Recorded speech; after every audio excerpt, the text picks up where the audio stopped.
తర్వాత వ్యాసంలో నీ ఊహ లేకపోతే ప్రపంచమే లేదు. బ్రహ్మ సత్యము జగన్మిథ్య. సత్యం సంగతి తెలియకపోయినా జగము మిథ్య అన్నప్పుడు చాలా మందికి అభ్యంతరం వస్తుంది.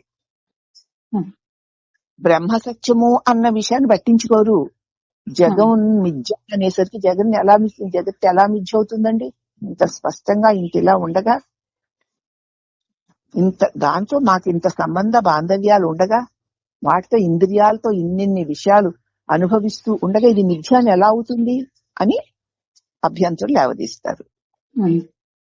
కానీ మిథ్య అంటే లేదు అని కాదు నాయనా.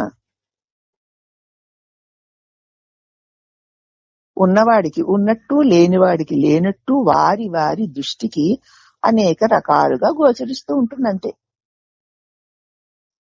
ఉంది అన్నవాడికి ఉన్నట్టు, లేదు అన్నవాడికి ఉన్నట్టు వారి వారి దృష్టికి రకరకాలుగా గోచరిస్తూ ఉండేది అని అర్థం.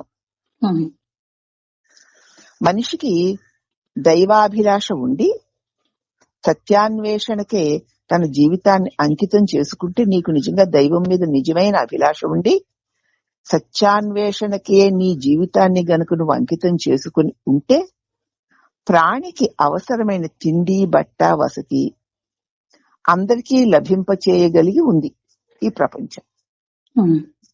నీకెంత అవసరమో అంతవరకే గనక వాడుకుంటే ఈ ప్రపంచం ఎప్పుడూ ఇస్తుంది నీకు. నీకు అవసరమైన దానికంటే మించి కూడబెట్టుకునేటువంటి దుర్బుద్ధి వల్లనే ప్రపంచం నుంచి అందరూ సమానంగా ఆ ప్రపంచం ఇచ్చేటువంటి దాన్ని అందుకోలేకపోతున్నారు. ఈ ప్రపంచం ఆకాశమే హద్దుగా గల మనిషి ఆశను మాత్రం తీర్చలేకపోతుంది. ఆకాశం ఇచ్చేసా సరే ఇంకా ఏదో ఉంది పట్టుకురా మింగేస్తానంటాడు. ఈ ప్రపంచం ఆకాశమే హద్దుగా గల మనిషి యొక్క ఆశను మాత్రం తీర్చగలిగేలాగా లేదు. మిగతా వారేమైనా తాను మాత్రం జాగ్రత్తగా ఉండాలి. వాళ్ళు ఏమైపోతే నాకెందుకు, వీళ్ళు ఏమైతే నాకెందుకు, నేను బాగుంటే చాలు. తాను మాత్రం భద్రంగా ఉండాలి. ఆ భద్రతకి ఎక్కడ లోపం వాటిల్లుతుందో అని భయం. అయ్య బాబాయ్ నాకేమైపోతుందో, నేను ఇప్పుడు బాగున్నాను, దీనికి ఏమైనా భద్రత వాటిల్లుతేమో అని భయం. ఈ ప్రపంచం ఇటువంటి భయాన్ని తొలగించలేదు. మరి మనిషికి ప్రపంచానికి ఉండే సంబంధం ఈ ఆశా భయాల మీద ఆధారపడి ఉంటుంది. ప్రపంచానికి నీకు సంబంధం అదే. ప్రపంచంలో నుంచి అంతా తానే అనేటువంటి ఆశ, తనది అనుకుంది పోతుందేమో అని భయం. మనిషికిను ప్రపంచానికి ఈ సంబంధమే అంటారు నిసర్గత్ మహారాజ్ గారు. నీకు ప్రపంచంలో నుంచి ఏమీ అక్కర్లేదనుకో, ఏమీ నువ్వు ఆశించట్లేదనుకో, నీకు ప్రపంచం నుంచి నువ్వేమీ ఆశించకపోతే ప్రపంచం నీకు ఎంత కావాలో అంత ఇస్తుంది. దానికి అదే, నువ్వు అడగక్కర్లేదు. కానీ మరి నువ్వు అలా కాదు కదా. నిసర్గదత్ మహారాజ్ గారు అంటారు, ప్రపంచంతో వచ్చిన బాధ ఏమీ లేదు అసలు. వచ్చిన బాధల్లా ఆ ప్రపంచాన్ని నువ్వు ఎలా చూస్తున్నావు అన్న దాని మీదే. నీ ఊహే నిన్ను అపమార్గాల వెంట పట్టిస్తోంది. ఊహ లేకపోతే ప్రపంచమే లేదు. ప్రపంచం అనేది ఒకటి ఉన్నది అనే నీ దృఢమైన నమ్మకమే ప్రపంచము. ప్రపంచం ఉంది అని దృఢంగా నమ్ముతున్నావు,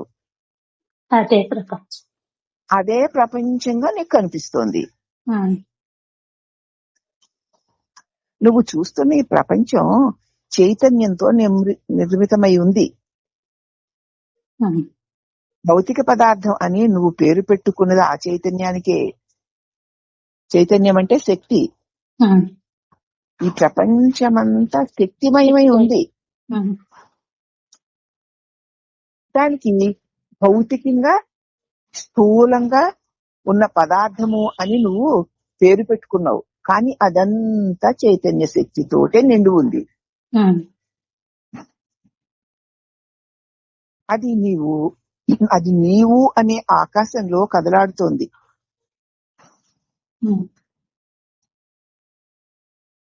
నీవు మమతని తెగ్గొట్టు, ఏం మిగులుతుందో చూడు. మమత, ఈ నీచక తెలియబడే ఈ దృశ్యమానమైన ఈ అనంత ప్రపంచం మీద మమతని వదిలి చూడు, ఏం మిగులుతుందో అన్నారు మహారాజు గారు. అప్పుడు పిచ్చకుడు, ప్రపంచం ఉంటుంది, నేను ఉంటాను, ప్రపంచం మీద మమతని నేను వదిలితే ఏముంటుందో చూడు అన్నారు కదా ఆయన. అప్పుడు ఆ పిచ్చకుడు అన్నాడు, ప్రపంచము ఉంటుంది, నేను ఉంటాను అంతే, కానీ కోరిక భయము అనే తెర తొలగించి ఉన్నదాన్ని ఉన్నట్లు చూస్తే ఎంత తేడా ఒకటి. ఇంతకు ముందు ఏమని చూసు, నేను నాది అన్న భావాలు నువ్వు వేసుకుని చూడడం వల్ల నీకు ఆశ భయము కలిగి ప్రపంచంలో నుంచి ఎంత అనుభవిస్తున్నా తృప్తి ఉండడం లేదు నీకు. ఇప్పుడు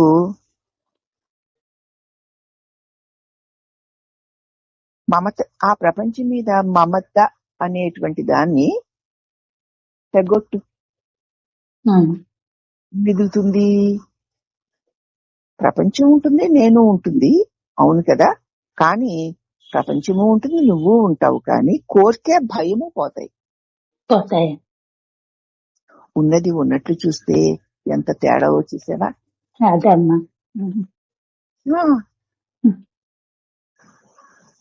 అది నిజంగా తెలియబడుతోంది.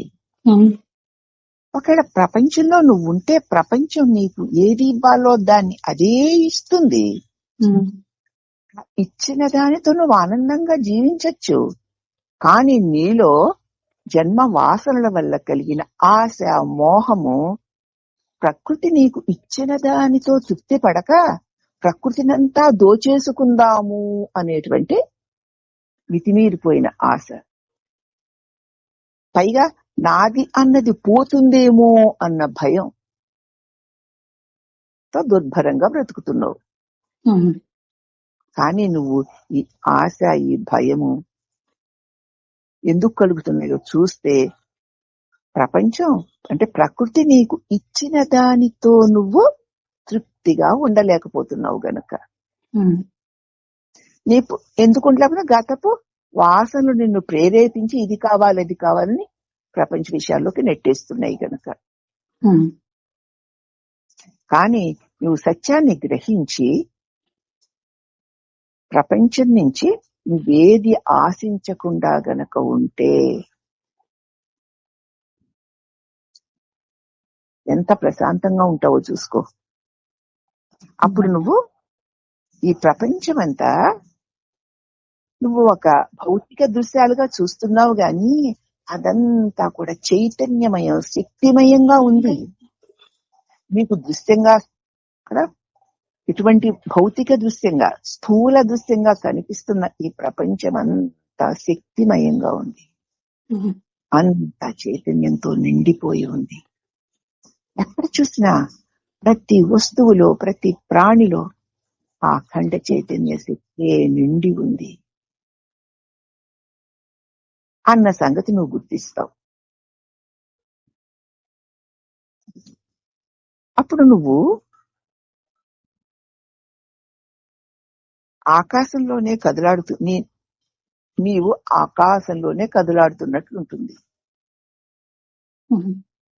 మమతని వదిలేస్తే చాలు, ఇంకేం మిగులుతుందో చూడు. అప్పుడు ప్రపంచము ఉంటుంది స్వామి, నేను ఉంటుంది, కానీ కోరిక భయము వదిలేశారు. ఉన్నది ఉన్నట్లుగా చూస్తే ఎంత తేడాగా ఉందో చూసావా మరి. ఒక దాని ఎడల కోరిక మరొక దాని ఎడల భయము ఉండడమే తప్పనుకో. ఒక దాని యందు కోరికను మరొక దాని యందు భయము ఉండడమే తప్పనుకోక్కర్లేదు. ఒక దాని మీద కోరికుంది మరొక దాని మీద భయము ఉంది అనుకోవడం తప్పనుకోక్కర్లేదు, గాని సమగ్రమైన దానిని కోరుకో. దేనిని కోరుకోవాలో దానిని కోరుకో. సక్రమమైన దాన్ని కోరుకో, అక్రమమైన దాన్ని కోరకు. దాన్ని చూసి భయపడకు.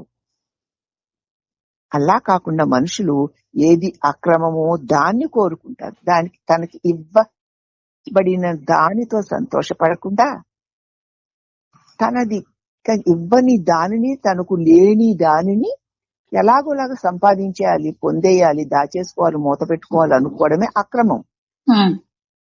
కాబట్టి ఏది అక్రమమో దాన్నే కోరుకుని ఏది సక్రమమో దాన్ని చూసి భయపడుతూ ఉంటారు. ఇంతేనా, ఏమో బతుకు ఎలా గడుస్తుందో. ఇప్పుడు బాగున్నావు కదా, ఇప్పుడు నిన్ను బాగా ఉంచిన ప్రకృతి మరుక్షణం బాగా ఉంచదని నువ్వెందుకు డౌట్ పడుతున్నావు? అదిగో నీలో ఉన్న ఆశ. అందుచేత ఏది సక్రమమో అక్రమమైన దాన్ని కోరుకుంటున్నారు, సక్రమమైన దాన్ని చూసి భయపడుతున్నారు. ఇదిగో గందరగోళము, నైరాశ్యము సృష్టించుకుంటున్నారు. ఇప్పుడు పృచ్ఛకుడు అన్నాడు, ఏది సక్రమం అంటారు, ఏది అక్రమం అంటారు మీరు అన్నాడు. అప్పుడు నిసర్గదత్ మహారాజు గారు అంటున్నారు, సాపేక్షిక న్యాయంగా చూస్తే ఏది దుఃఖాన్ని బాధని తెస్తుందో అది చెడ్డది, అక్రమమైందిను. ఏదైతే దుఃఖ నివారణకి, బాధని తొలగించడానికి దారి తీస్తుందో అది సక్రమమైంది. ఏది దుఃఖాన్ని బాధని తెస్తుందో అది చెడ్డది. ఏది దుఃఖాన్ని పోగొడుతూ బాధని తొలగిస్తుందో అది మంచిది. అది పరిపూర్ణము, అనుత్తమముగా అయినట్లయితే ఇక ఏది నిన్ను వాస్తవం వద్దకి తీసుకువెడుతుందో అదే సక్రమమైంది. ఏది వాస్తవాన్ని, ఉన్నదాన్ని కాంతిహీనం చేసేస్తుందో అదే అక్రమమైంది. మార్జాలం ఏ విధంగానైతే తన సంతానాన్ని నోట కరుచుకొని తీసుకువెళుతూ ఉంటుందో ఆ పసికూనలు తమ వంతుగా చేయవలసింది ఏమీ లేదు. తల్లి జాగ్రత్తగా తీసుకువెళ్లాల్సిన బాధ్యత తల్లిదే, కానీ ఆ పిల్లకి ఏ బాధ్యత లేదు. అలాగే భక్తుడు గురువుకో భగవంతుడికో శరణాగతి అయ్యి అలా ఊరుకుంటే అతడే తనని దరిచేర్చగలడు అనేస్తూ ఉంటారు కొంతమంది. నువ్వు ఊరుకో, తల్లి పిల్లి పిల్లని నోట కరుచుకుని సురక్షితంగా అదే తీసుకెళ్తుంది, పిల్లికి ఏ బాధ్యత లేదు. అలాగే నువ్వు గురువుకో దైవానికో శరణాగతి చెంది ఊరుకో, అతడే అన్ని చూస్తాడు అంటూ ఉంటారు కొంతమంది.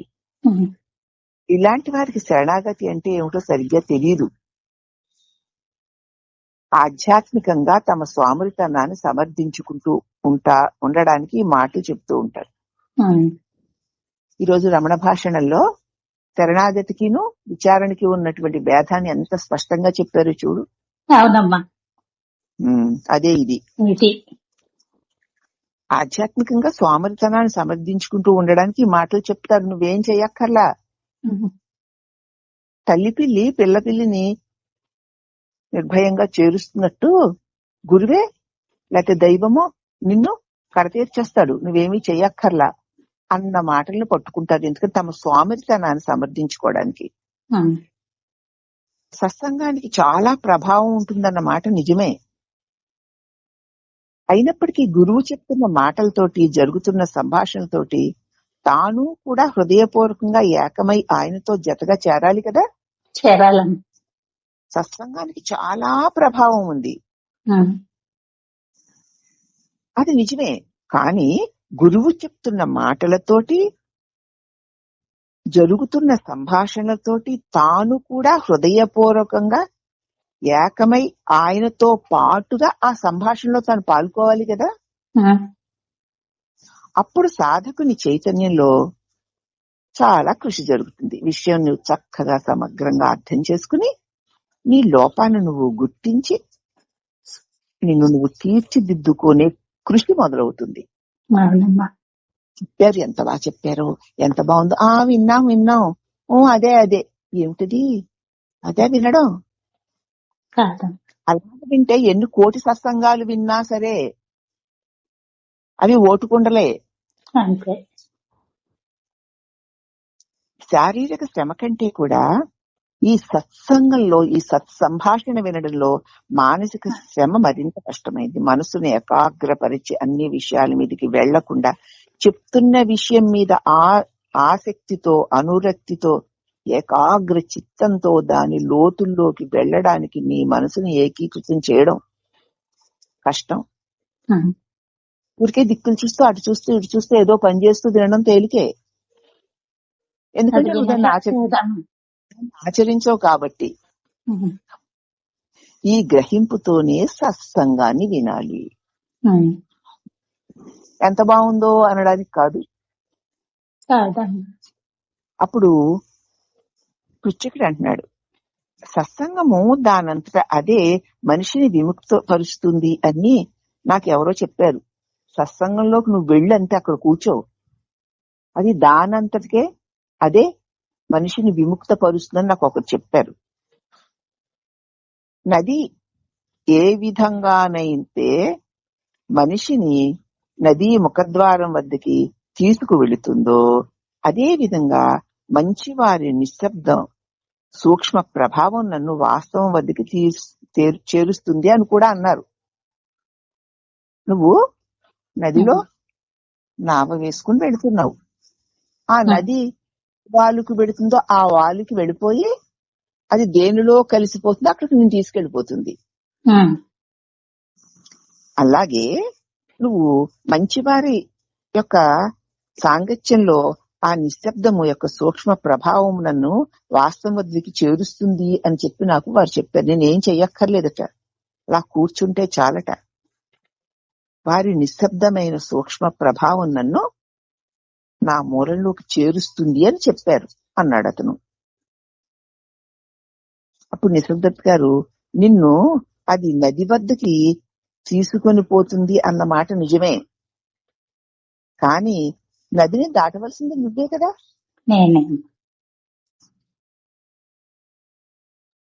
స్వేచ్ఛని పొందాలి అనే సంకల్పం లేకుండా నువ్వు స్వేచ్ఛను ఎట్లా పొందుతావు? నీకు స్వేచ్ఛని పొందాలి అన్న గాఢమైనటువంటి నిశ్చయం లేకుండా నువ్వు ఎంత చెప్పినా స్వేచ్ఛను గురించి నువ్వు స్వేచ్ఛను పొందలేవు, నిలబెట్టుకోలేవు కూడాను. విముక్తికి కష్టపడాలి. మాటి మాటికి ఏవి నన్ను కట్టేసుకుంటున్నాయి, వేటిని నేను చుట్టేసుకుంటున్నాను, ఏవైతే నావనుకుంటున్నానో, ఎవరు నావారు అనుకుంటున్నానో అవే కదా, వాటికేసే కదా నన్ను నేను కట్టుకుంటున్నాను. అవే మాట గుర్తొస్తూ ఉంటాయి. దానికి అనుగుణంగా జరగాలనేటువంటి భావాలు నన్ను బంధించేస్తూ ఉంటాయి అని నువ్వు తెలుసుకోవాలి. తెలుసుకుని వాటి నుంచి విముక్తి కోసం నువ్వు కష్టపడాలి. కనీసం దానికి అడ్డంగా నిలుస్తున్న ఆటంకాలనన్నా శ్రద్ధగా తొలగించుకోవాలి. ఏమిటి ఆటంకాలు? నేననుకుంటున్నాను, నేను శరీరాన్ని అనుకుంటున్నాను, నాదనుకుంటున్నాను, అది ఎక్కడ పోతుందో అని భయపడి దాన్ని నిలుపుకోవాలనుకుంటున్నాను. ఏ శరీరమే పోతుంది కదా, పోకుండా ఆపలేను కదా, దీనికి సంబంధించినవి కూడా పోయేవే కదా, వాటిని నేను పట్టుకుని వేళ్లాడుతున్నాను. నా వారు అనుకొని వారి కోసం బ్రతుకుతున్నాను, నాది అనుకొని దాన్ని దాచుకోవాలని బ్రతుకుతున్నాను. కానీ నాది నా వారు అన్నవేవి కూడా నాతో రావు. అవన్నీ ఇక్కడ ఇలా పోయేవే. వాటికేసి నేను కట్టేసుకుని నేను హాయిగా స్వేచ్ఛగా ఇష్టం వచ్చినట్టు నేను ఉండాలి అంటే ఎలా కుదురుతుంది? అందుచేత ఏది అడ్డుగా ఉందో నువ్వే చూసుకో, నువ్వే వదులుకో. కనీసం దానికి ఏమి ఆటంకాలో కూడా తెలుసుకుని ఆటంకాలను నువ్వు శ్రద్ధగా తొలగించుకు తీరాలి. ఉమ్, శాంతి కావాలంటే శాంతి కోసం అడ్డొచ్చే అశాంతిని అంతటినీ తొలగించుకునే పని చెయ్యాలి. ఉమ్, ఊరికే ఏమీ చేయకుండా శాంతి రమ్మంటే రాదు. అశాంతిని లాక్కెళ్ళిపోతుంది అంతే. అవునమ్మా. కాబట్టి నీ ఊహ లేకపోతే ప్రపంచమే లేదు. ఏ ఊహ చేయకుండా, ఏ కల్పన చేయకుండా ఉండు. ఉమ్, అప్పుడు ప్రపంచం ఉండదా అంటే ఉంటుంది. ప్రపంచంతో నీకు బంధం ఉండదు. ఉండదు. ప్రపంచంతో బంధం లేకుండా ఉండడమే స్వేచ్ఛ. ప్రపంచం లేకుండా పోవడం కాదు. ఉమ్, ప్రపంచంతో నీకు బంధం వేసుకోకుండా నువ్వు స్వేచ్ఛ. ఉమ్, అప్పుడు ప్రపంచం ఉందా లేదా అన్న ప్రశ్నే ఉండదు ఇక నీకు. ఉండదమ్మా.